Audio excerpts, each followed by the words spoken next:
Would sealer would पर ऐसे ही काम करता है जैसे मोबाइल स्क्रीन पर ग्लॉस प्रोटेक्टर।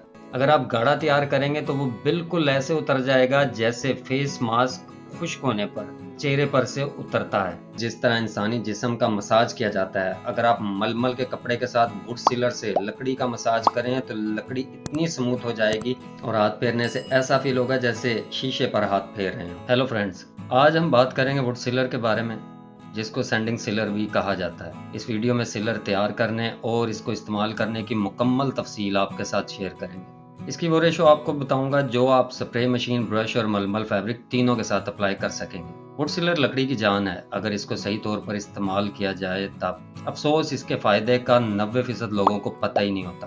पहले स्टेप में हम बात करते हैं कि वुड सीलर से लकड़ी हो या प्लाईवुड, इसको क्या फ़ायदा होता है।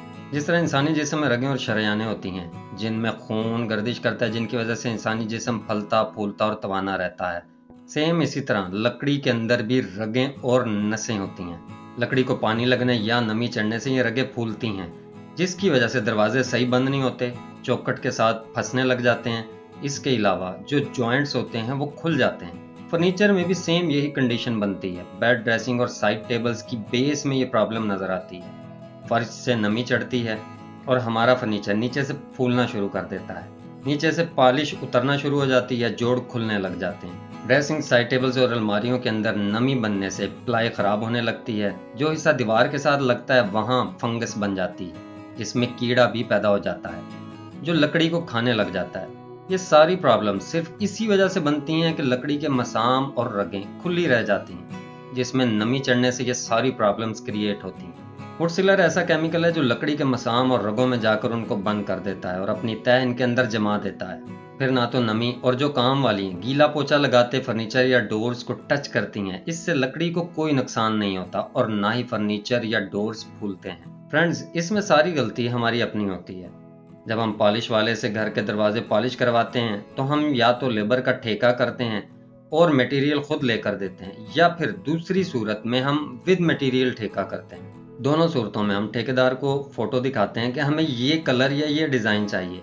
हम ना तो उससे बेस के बारे में बात करते हैं कि इसकी बेस कैसे और किस टाइप की बनानी है, क्योंकि मैंने पहले कहा कि हमें पता ही नहीं कि काम कैसे करवाना है। ठेकेदार को जब हम फोटो देते हैं तो सिर्फ कलर के साथ, फाइनल फिनिशिंग में हम या ग्लॉस पॉलिश पर पसंद करते हैं या मैट, बस। कस्टमर को फोटो के मुताबिक काम चाहिए जो पॉलिश माफिया कर देती है। फिर पॉलिश वाले भी जो फोटो कस्टमर ने दी होती है हल्की सी बेस तैयार करके ऊपर वो कलर करके फाइनल तैयार कर देते हैं, जो कि कस्टमर के साथ इतना बड़ा जुल्म है।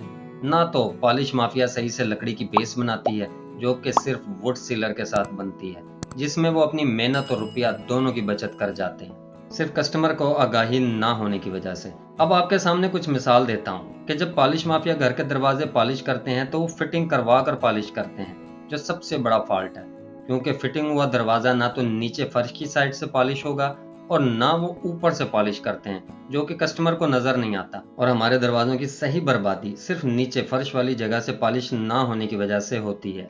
लकड़ी वहां से नमी पकड़ती है और दरवाजा फूलने और जोड़ खुलने लगते हैं। फ्रेंड्स, 100 में से कोई 1 या 2 घर ऐसे होंगे जिनके साथ ये इशू ना हो, नहीं तो हर घर में इशू बनता है।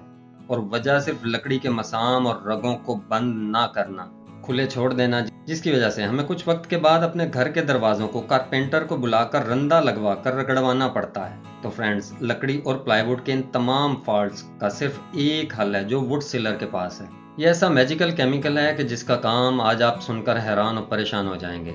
वुड सीलर लकड़ी की जान है, ये लकड़ी की जिंदगी को बढ़ा देता है। इसके सही इस्तेमाल से घर का फर्नीचर और दरवाजे लंबे अरसे तक अपनी असली हालत में रहते हैं। अगर वुड सीलर को फर्नीचर और दरवाजों की बेस में अच्छे से इस्तेमाल किया जाए और लकड़ी के मसाम और रगें अच्छे से बंद कर दी जाएं, तो पानी और नमी दोनों हमारे फर्नीचर और दरवाजों का कुछ नहीं बिगाड़ सकते। वुड सीलर वुड पर ऐसे ही काम करता है जैसे मोबाइल स्क्रीन पर ग्लॉस प्रोटेक्टर।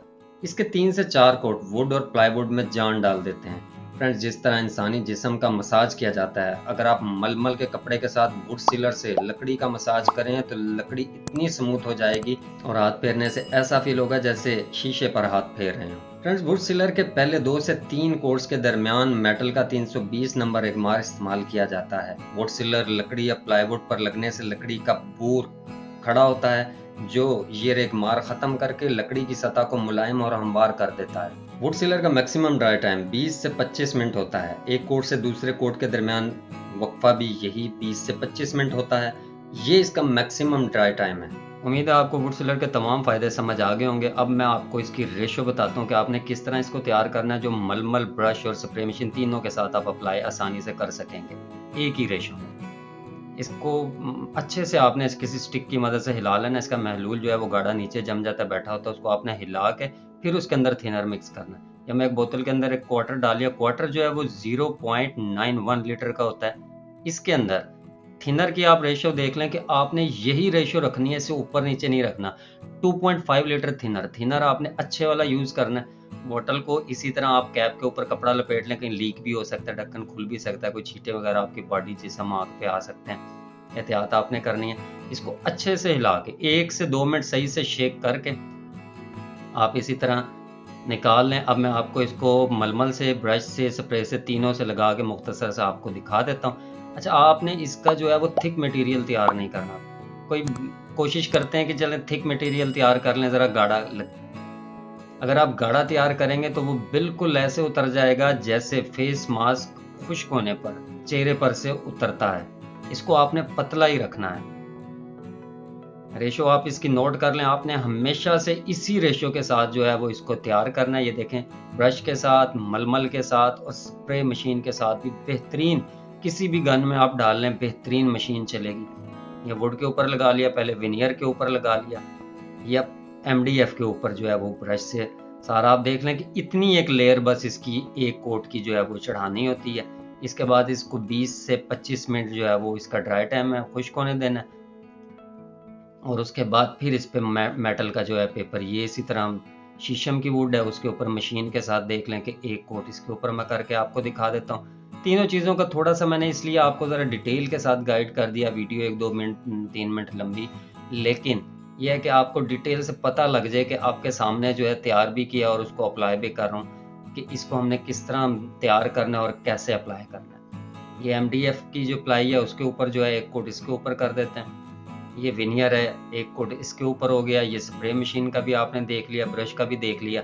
अब ये वुड है, इसके ऊपर आपने 320 मेटल का जो रेगमार है वो हल्का हल्का आपने एक कोट के बाद 20 मिनट खुश होने के ये इसके ऊपर हल्का हल्का सा पेपर फेरना है। जो बूर खड़ा हुआ वो सारा खत्म हो जाएगा और लकड़ी इतनी स्मूथ हो जाएगी, हाथ फेरने से बिल्कुल आपको ऐसा फील होगा जैसे आप किसी ग्लास शीशे पर हाथ फेर रहे हैं। ये थी डिटेल हमारी। उम्मीद है आपको वीडियो पसंद आई होगी।